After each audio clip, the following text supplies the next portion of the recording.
I swear Le Mans and the riders when they get to Le Mans and the people who go to Le Mans have no idea how to disappoint. They deliver year after year after year. That's something about that little spot on the map in France, that circuit, that place, those people. Something magical happens, and they've done it again. They've done it again, and in the biggest way possible here, I'd say, because for Zarco to win the French Grand Prix, for Fabio to have started the race on pole, everything was just like it was like the script was written, wasn't it? And we're going to get into all that as we talk about a brilliant weekend of racing, another brilliant Le Mans, just every year. It's sensational, isn't it? We're going to talk about all that. We're going to talk about the Martin contract controversy that's happening at the moment, and of course, all usual stuff. We're going to talk All Japan Cup, Fantasy MotoGP, Moto2 and Moto3. Everything's going to be chaptered below. Skip to whatever you want. Let's cover off, because it's fresh in my mind, the Martin stuff first, right? We're getting to Zarco. Don't worry. So, what in God's name is happening here? So, reports have come out post Le Mans. I'm recording this quite late. It's Wednesday. I worked all through the weekend and it's my first day off since then. So I actually have had time to take a bit of it in and figure out as much as I can, which usually isn't the case. I'm usually going in like, I don't know what's going on here. From what I can tell, the lowdown for you, if you're not sure, or if you don't really haven't been keeping up, there is a performance clause reportedly in Martin's contract. Now, if this is standard practice for MotoGP riders, I don't know. It potentially is, right? Especially ones who are, you'd say, with Martin and Aprilia in these situations where it's like the rider can demand more of the team and the bike than what they can demand of the rider, if that makes sense. Because it was kind of more of it was a coup for them to get him, not for him to get on that bike, right? In all those kind of situations, is that standard practice? If you can't deliver the bike, I'm out. So basically, the crux of it is there's something written in the contract. Again, we don't know how accurate all of this is. These are just reports that are coming out. But apparently it is quite accurate. In the contract, there's a performance clause that after 6 Grand Prix, if Martin, or maybe the team, but I would think Martin isn't in a certain position in the championship, we're going to say top 3 or 4 or 5 maybe, meaning that the bike is competitive enough for him to compete with. If he's not in that position after 6 races, he has a clause in his contract that he can negotiate elsewhere to move at the end of 2025. Now, since the initial reports came out that were pretty much just that, there's now some talk that it's maybe 6 races, as in 6 Grand Prix from the start of the season, 6 Grand Prix that he takes part in. So in that sense, that would take us another 6 races down the track from when he's back, and who knows when that'll be. That could be the end of the season. But my thinking in that sense is this kind of report wouldn't come out with talk of him exploring these opportunities to go elsewhere, if that was the case that he needed to be on the bike for 6 races, because then with his timeline to come back, that takes us towards the end of the season anyway, I would have thought. In which case, is it too late? Teams that are interested in him going to want to have that locked in well before that, possibly. So from my perspective, the way I'm seeing it is maybe it is just after 6 Grand Prix. And if that is the case, is there something that's been missed out in the clause where Aprilia have maybe missed a detail, knowing that you're getting a guy who's a bit injury prone, and not including that it must be 6 races with him on the bike. I mean, there's all sorts of things going on. I don't know. No one really knows, I guess, except for him, the team, and the people trying to negotiate with him. So his agent, I'm imagining, for this to become public knowledge, for whoever's dug this up, it was motorsport.com, I believe. So I don't know who the journalist was, but whoever's dug this up, this has to have been leaked from one side or the other. So with whether it's leaked from Martin's side with or without his approval or knowledge, maybe is agency trying to pull a bit of a masterstroke to get him out or whatever, or to force Aprilia's hand in some way. I don't know if it's the team leaking it to sort of, I don't know why they would. There's no benefit. What can they get out of that other than making him look like a bit of a dog, a bit of a snake? If they caught wind of him, maybe chatting elsewhere, maybe it is common knowledge amongst the teams that he has this clause. And as soon as we got past that race now, offers have started to present themselves. I mean, I don't know. We don't know. The point is, what we do know is that this is reportedly quite accurate, that this clause exists, whether it's for 6 Grand Prix or for 6 Grand Prix that he takes part in. We don't know that detail yet. But he has a break clause for the end of 2025, which would be like, I don't know. Let me know what you think. Everyone's going to have their own opinion on this. Does it benefit him to move on? Where do you have Aprilia in the whole grand scheme of things compared to like, and then obviously I've watched a lot about it. And when you really think deep about it, there's no place at Yamaha for next season unless it's a Pramac, which he has ties to Pramac. But his whole thing with leaving Ducati in the first place, wasn't it? That he felt he was the top dog, MotoGP world champion. He cannot be on a satellite bike. That was the point. He couldn't sit there on a Pramac or Marc Marquez took his ride. He's the world champion. For him to now take a move that gets him somewhere else like a Yamaha, for example, I mean, Rins is contracted for 2026. So unless they're willing to break that deal, pay him out of that deal to get Martin in, then he's going to have to sit on a Pramac for a season. Albeit it could be maybe a factory bike, full factory, everything with a view to get him into the 2027 spot. KTM, not possible because of their financial situation. I'd say that's not even worth talking about, thinking about. Which leaves Honda, who do have a space. So for all the talk of Honda over the last few weeks, trying to put together the dream team, Pedro and Toprak, to try and bring Toprak across for the Pirelli era to start, it kind of puts it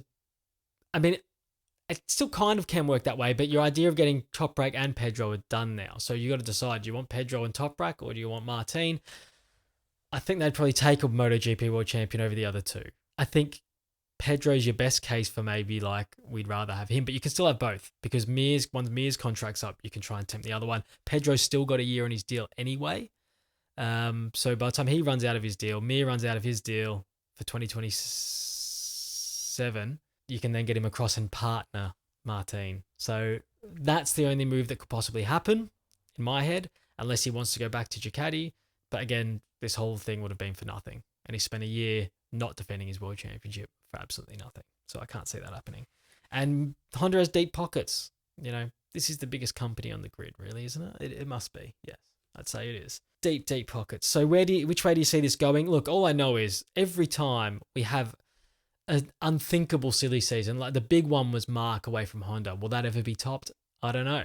But then Mark to Ducati, which sent people flying everywhere, Martin and Bastianini namely, flying all over the place, which sort of triggered all this Marini's on a Honda all of a sudden and all this stuff's happening. And then this has the potential to do it again. So 3 years in a row of just pure chaos after, of course, last season, how Martin's ended up in this position in the first place. So, I mean, it just keeps getting weirder. I mean, it's great for us. I don't mean that in a bad way. I mean that in the best possible way. Every single year, there's really interesting and intriguing rider moves, and it's the kind of thing where when you play a video game, and I know it's only new to the MotoGP video games and I've not played them recently with where the riders can change teams in career mode. So I don't know how out of hand that gets, but I know in the F1 games and stuff over the years, it has gotten pretty out of hand. I mean, I've F1 Manager, play a fair bit of that. In that one, I had Logan Sargent go to Mercedes, and I'm like, this is weird. In MotoGP, it's kind of shit that's actually probably happening, right? This could actually happen. Something strange like that. So it's a little bit off the handle, but I kind of love it. So early on, I mean, it can only be Honda or he stays for me. Unless Yamaha's trying to pull this huge play to get him when you've got already a really hot, big contracted rider in there. You've got a marquee man. Do you need two? It can't hurt. They've done it in the past. It's been a Yamaha thing in the past. You try and get the two top dogs. They had Lorenzo and Rossi. They maybe will try and go in that direction, but they've got to work out. I mean, the clause is to break the contract at the end of this year. They want to get him now. They're going to have to move Rins on. Or they have to convince him to take a Pramac for a year, which is why he left Ducati in the first place. So it really doesn't work out for anyone except for either Honda or Aprilia. Now, is it the worst thing in the world for Aprilia if this happens? It's certainly not great, but I don't think it's the end of the world. You get him off the books when he's not riding anyway. And if he has already expressed this desire to break this deal, then realistically, Do you think you could convince him to stay beyond the end of 26 anyway, at the end of his contract?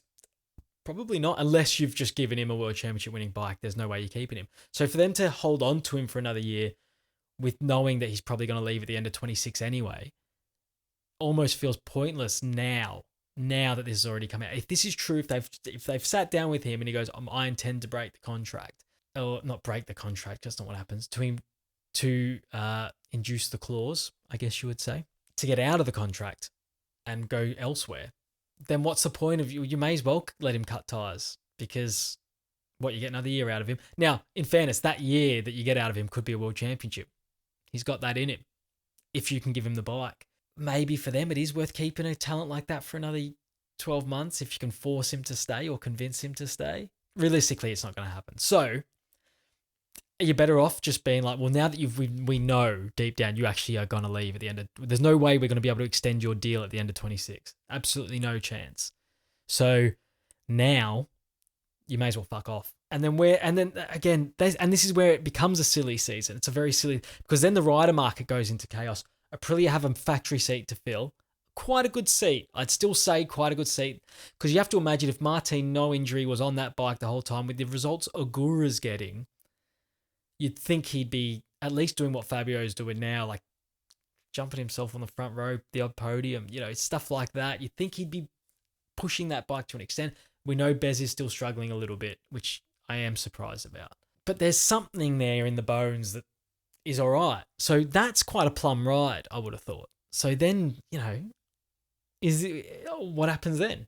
A lot of names come into the... I mean, an Ogura promotion comes up for discussion, as well as things like Marini just going directly over there. Do they look at someone else? Do they go for a stopgap like a Miller? Anything can happen from there. Anything. Because, the Miller with Pramac thing, is Yamaha going to want another year with that? Like, who knows? So it sends everything a bit into chaos, which is fantastic for us, for our entertainment levels, because it's like watching anything where the side story is almost bigger than what happens in the main event. It's like watching wrestling when WWE and stuff.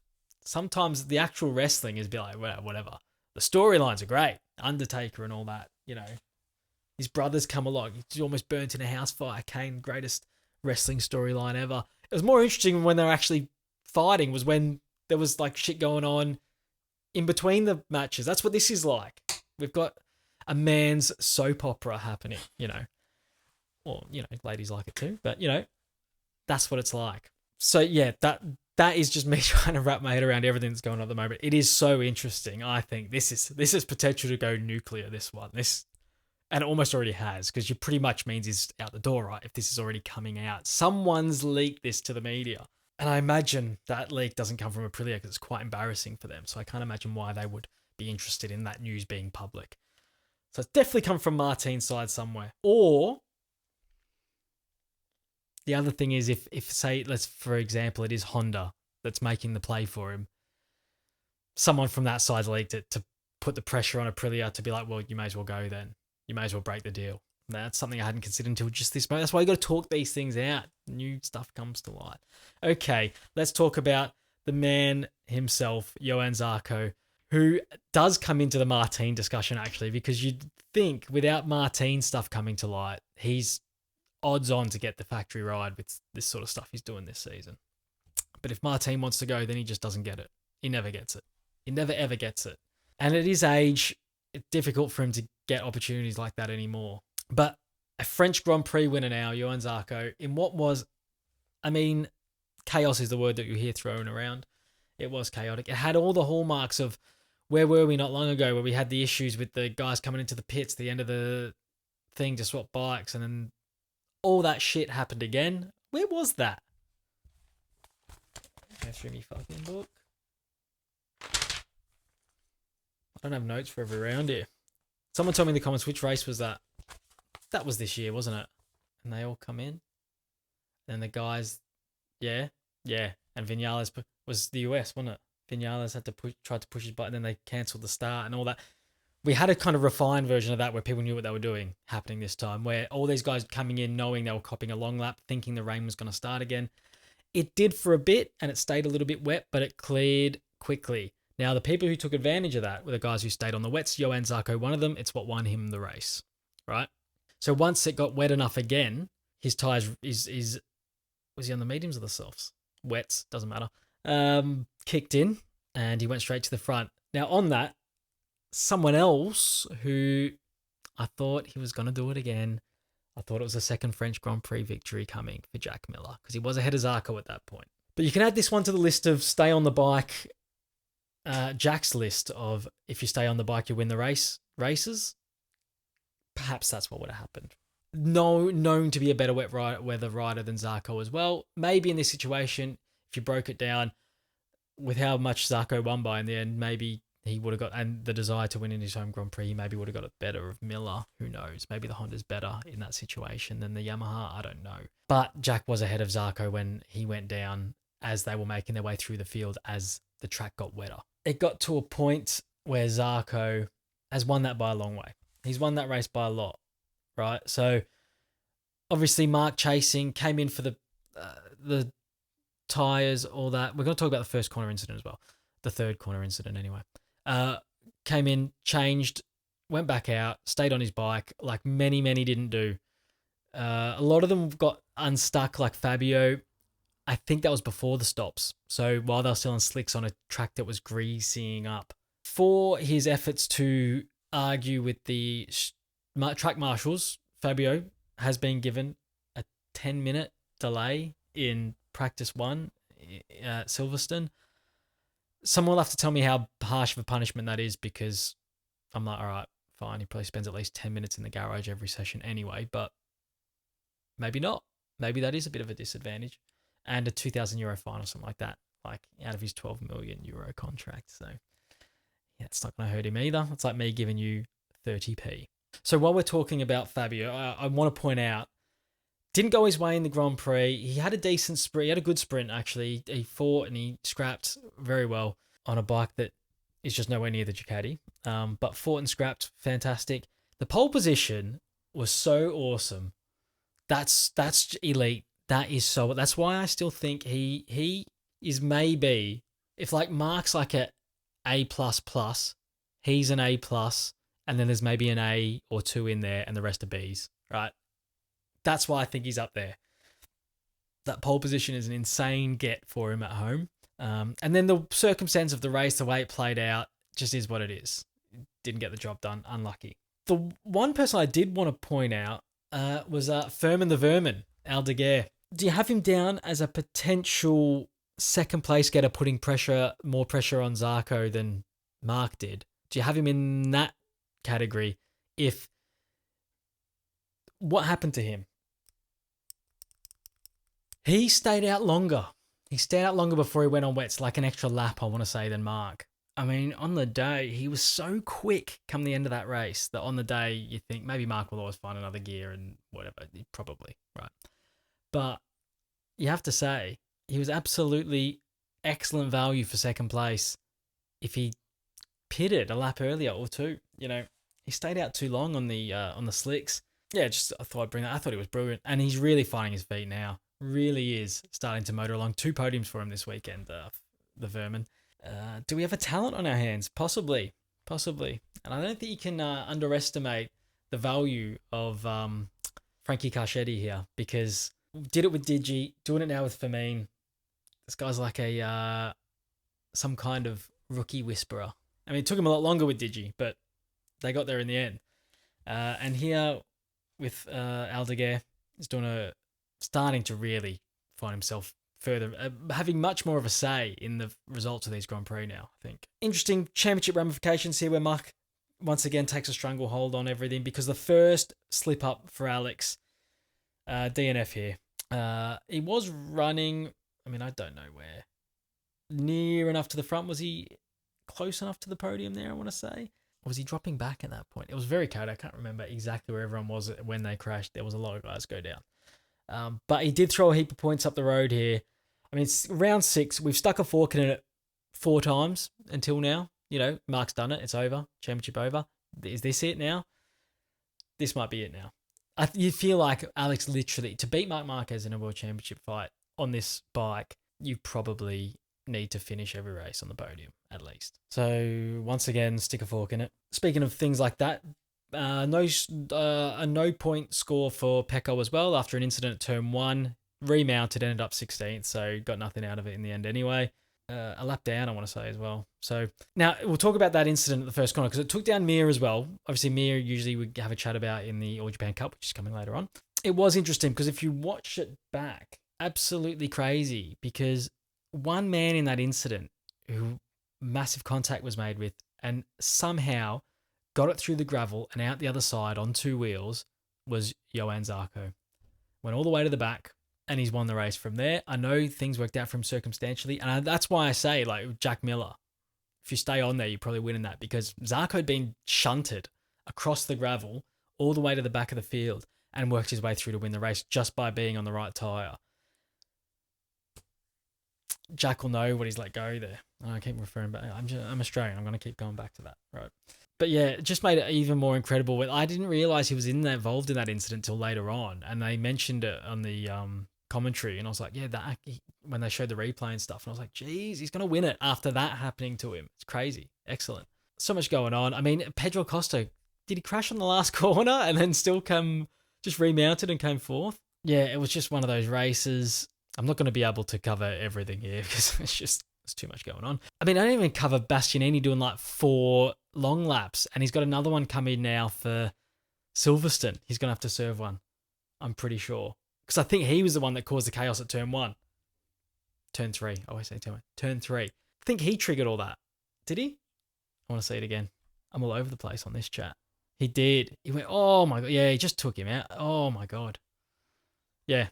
And I think he has a long lap coming for Silverstone as well, if I'm not mistaken. Someone correct me. All Japan Cup. Roll the graphic. As we know, Johann Zarco has won the All Japan Cup this week because he won the Grand Prix. He's won the Grand Prix. Seriously impressive, this guy, this season. Now, a couple of surprise results here. We only had 4 finishers in the All Japan Cup this week from 8 runners. Taka Nakagami's come second.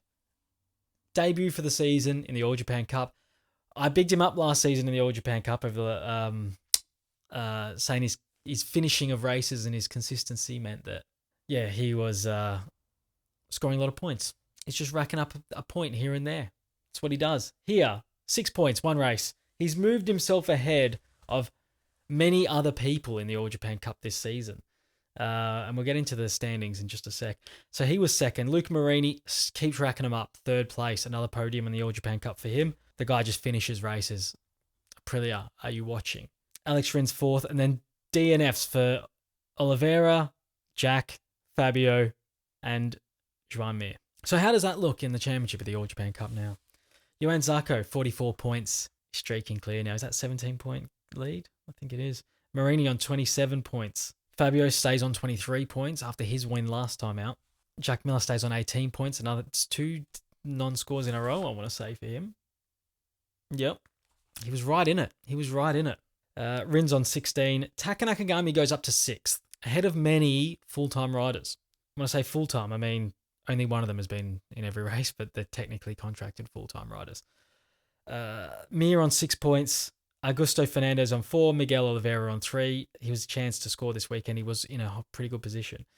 Chantra 3 points. Aleix Espargaro on 1.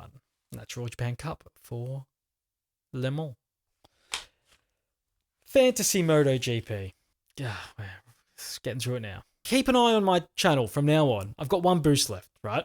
If you want to know the race that Marc Marquez won't win, if there's only 3 races he doesn't win this year, it's the 3 that I've boosted him. Because I boosted him in the US and I've boosted him here because he was fucking half a second clear of the field on Friday. Didn't even put it on pole in the end. Again, I feel like I made the right decision in terms of, I mean, I was about to say in terms of like if you just calculate what, but then I didn't take into account that Le Mans is a little bit chaotic. Weird stuff happens. It often rains. I just thought he was going to be clear of the field. And you know what? In these bike change situations, he's always one of the strongest. So I was like, I feel like I made a calculated good decision that didn't work out.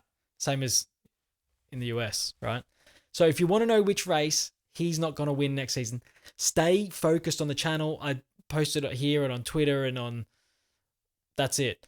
But on the post page on YouTube, if I tell you that week that I'm going to tell you everyone the next time I boost Mark, that is the week. You can go down to the thing and bet on him not winning the race, if that's a thing you can do. I'm not a gambler. I don't know. So yeah, there's that. If you also want to know if someone's going to maybe have a good/bad weekend, I could have told you that this weekend I had Zarco in and I swapped him out for Quartararo as a silver rider. So after the race before, I brought Zarco in instead of Fabio, who obviously was bloody great. Last one. So while I feel like I'm making technically a good decision, none of them seem to be working out. Seriously, Fabio crashing out and Zarco winning the race was on the cards because of the trade I made. So keep an eye out from now on. I'll let you know when I do all these things so you know what not to do. I've gone in the wrong direction at every turn. I've said that all season. It's happened again. I've got Pecco in there. I still didn't bring Alex back in. Not that it would have helped this week, but I still didn't bring Alex back in, even though I probably should have. I thought Pecco at Le Mans could be a goer. No, failure to launch. Big ups for anyone that used Taka this week. Would he have been in one team? I'd like to know the statistics on that. Can you find that out? Okay, anyway, I will probably make changes going into the next one, but I'll keep you updated, like I said, on what they are so that you know not to do them. How does the league look? 133 players now. Are we gaining players? I don't know. All right, here's the league. 3 of the teams in the top 10 have 1 boost left. The rest don't have any. Okay. Kiss My Assin, JJD80, Joseba Inaki, all still flying at the top. Very close behind Redline, Nate, Roller Acosta, Pedro Acosta Coffee, Cam Bonacci from Australia. Is that a new name we're getting in the top 10? Maybe. I don't recognise this one from last week. I Laranese, Factory Ducati team, Team Nolly, they're your top 10. Good work, all of you guys, especially Pedro Acosta Coffee, Cam Bonacci, Team Nolly, all a boost left. You can make your move later in the season. Tell me if you're boosting. Are you waiting for Saxon Ring? Is that what's going on here? Are you waiting for the Saxon Ring? Maybe you are. And if you do, and I decide to wait for the Saxon Ring, don't do it at the Saxon Ring, all right? That's your tip, because you'll crash. I've dropped to, I'm 36th. Did I do okay that round? I actually, last GP points, 174.5, I actually did all right. Mark at the end of the day still comes second, so that's good points. Okay, that's fantasy done. Let's talk Moto 2. I'm going to be honest with you, I didn't concentrate a whole lot during this race. I saw Manu Gonzalez, after a bit of a tussle early on, settled himself and won it fairly comfortably in the end. Barry Baltus is really showing a bit, so he's found something, definitely found something. And he's taking points off Aaron Canet now, so that's interesting. So he's 16 points back now, Aaron Canet, and without Barry Baltus finding a bit of form, he's second there, so you can add, what's the point difference? 4 points between second and third? Yeah, so he could have been 4 points better off. Jake Dixon's still third, but again, he had another one of those days where he just did what he could, just finished fifth. Moreira was good and good early, and I like to see a bit of fight from these kids early on in the going, and he's looking a bit of a talent. I quite like him. But Barry Baltus was my big surprise of the weekend, and I thought he was excellent. And Manu Gonzalez is definitely the fastest guy in this field by a long way, I've got to say. I think he's well clear. But yeah, not much else to know. Like I said, I didn't concentrate a whole lot during this race. Didn't get to watch any of them live, unfortunately. So sometimes when you're catching up on stuff, you don't quite take it all in. Moto 3. This I did concentrate on and watch fully. Mostly because when I had it on, and I was like, oh, I'll have a casual watch here, Joel bloody Kelso went to the front, didn't he? And just turned it into like a normal motor race. Not like the kind that Moto 3 normally get. And we will talk about the incident, because to be honest, the rest of the Grand Prix, whilst I enjoyed the cat and mouse of it all and all that, the real story all happened in the front three, because Kelso pace was really good, and Munoz pace was really good, and Rueda's pace was really good. Those three. Now, it seemed that Munoz, turning a new lease on life, he's found God or something, decided not to just dive bomb at the very first opportunity and risk ending his race on lap 3 or something, right? And someone else's race too. decided to tuck in behind Kelso, knowing he was quick that day, and see if he can pull you away from the field so you don't have a 10-bike scrap at the end. It's exactly what happened. Rueda also caught on to that and also did the same. Although Rueda looked like at times was maybe struggling a little bit more to hang on than the other two, he definitely had the pace to stay there, especially once it tightened up at the end, because the pace is always going to drop when it's like he starts taking defensive lines and maybe he's having a look, and and usually you'd expect them to start fighting before then, but Munoz, to his credit, didn't do anything weird yet. The last corner incident, I watched it and I felt both frustration for Joel with the move from Munoz, because while I thought, of course he's having a go here, I thought perhaps for him to be able to pull that off and still make the corner was near impossible because of Kelso's speed into the corner.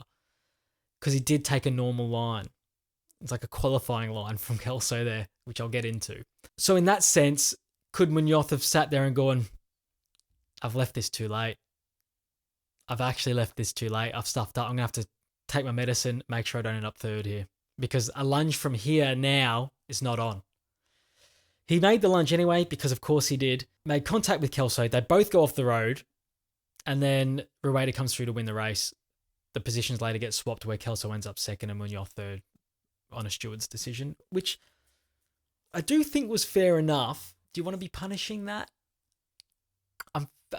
I'm a little bit torn on it, to be fair, because it had shades of Rossi and Marquez into the last corner at Jerez, not on each other, but the separate times that they've done that. The difference with those, I will say, though, is while they made contact and while they made a late lunge and while they hit a guy off the road pretty much, they all made the corner. Both of them made the corner in those instances. So while you can say they made unnecessary contact from a late lunge, they didn't lunge so hard that they're not making the corner. They lunged to the point where it's like, well, I'm still staying on the road. It's up to you if you want to hang in there or not, which is what happened. This one, Munoz never making that corner, I don't think, which is why I think I'm 60-40 in the sense that I think it's punishable. They're always going to be harsher on Moto3 riders, don't forget, because they need a bit more protecting from themselves. And you've got to understand that this isn't like Rueda, for example, doing this, who doesn't have a record of hard moves and disciplinary problems. And I mean, list whatever you want to describe David Munoz's career to this point, right? His reputation precedes him. And I think, like, if this was Kelso done this to Munoz the other way around, or Kelso doing this to Rueda or whatever, I think they're almost going to sit there and go, maybe we still punish him, maybe not. But as soon as it's because he doesn't have a history of it, he's not an aggressive rider. But as soon as Munoz does it, it's like, well, you've done it again. Like, you've done it again. Like, how many times do we have to tell you you've done it? You're losing your position. That's it. You're losing your position. And I think that's where this comes into it. The only reason that I got left at the end of the race a little bit annoyed for Joel and also a little bit annoyed at him was because why the fuck did you do that? It's fucking David Munoz. Don't open the door. Ride up the right-hand side on the approach to that corner and just stop it in front of him in mid-corner. And then it's a short run to the line. He didn't, I'm just a bit frustrated because I told myself in my mind he'd won that going into those last few laps. I'm like, he's done enough here. I don't think Munoz can get him. I did always have in the back of my mind the whole last 5 laps that Munoz could take him out at any moment. So I was relieved that didn't happen, that he actually finished the race and got to the last corner, because there was always a chance he wasn't going to with who was behind him. I think once you get to that position, and you know what? It just smacks of a bit of inexperience at trying to win races on the last lap. Because while Kelso's pace has been excellent this season, I do genuinely think with a race win, and that could have been it, but with a race win, I have him a title contender. Maybe an outside shot, but he's there or thereabouts. Until he gets that win, I can't put him in there, because Rueda and Piqueras, they win races, these guys, right? You've got to start winning a couple. You've got to win at least 2 races, 3 races throughout the season, right? Which means you've got to get one under your belt. And because he's with Joel, while he's always around that front group, he's never actually in this scrap on the last corner. He's never actually there. I don't think he ever has been. Like, he just never, the other guys, and it's not his fault, the other guys are just a little bit quicker come the end of the race usually, and they can push, he's on the outskirts of it. So they know what to do in these situations. Rada, Piqueras, they've done it before. Even if you look at guys like, I'd say like who am I looking at? Well, a Fodge, obviously, but he's not near the front at the moment. But and Adrian Fernandez, I think, would be a bit more wily in that situation. Do you know what I mean? Because he's been in and around it before. He maybe knows what's coming. But Piqueras and Rueda definitely are not opening that door for David Munoz there. Absolutely not. And I thought it was brave from Kelso to not defend. I thought it was brave. He backed in his own pace. He goes, I feel like I've pulled enough of a gap, and he kind of had. What you got to understand is a bit of race sense. If you know, maybe he doesn't know it's Kelso, Munoz behind him, but you have to know that is a chance since your pit board every single lap before that said Munoz was behind you. So when it's Munoz, I think you've got to be a little bit more wily, a little bit more street smart, but this might be the lesson he needed. And maybe it is. And hopefully it is. And on that, we'll sign off for another Grand Prix weekend. Round 6 is done. Next is Silverstone. I'm not going. Thanks for everyone that's asked. I really did want to try and get there, but I've got a trip coming up to Italy, which I leave for on Sunday coming. And I'm not back until the Saturday, which means I then have to land and then Sunday morning make my way to Silverstone from Manchester. It's not going to happen. If I planned it better, maybe I could have flown to Luton or something, and I didn't plan it that well. And for me to extend my holiday days now is probably not going to happen. So it's probably not going to happen. Who knows? I might wake up that Sunday morning bright and early and think, well, you know what? Fuck it. I'm going. Probably won't, because I've got nowhere to stay and I'd have to make it back on Sunday night to get to work on Monday. So probably not, but never say never. So thanks for everyone who's asked to see if I'll be there. I think I am going to try and lock it in for the 2026. So get there for that one. We'll have a beer. Okay, thanks everyone. We'll see you on the next one. Take it easy. Goodbye.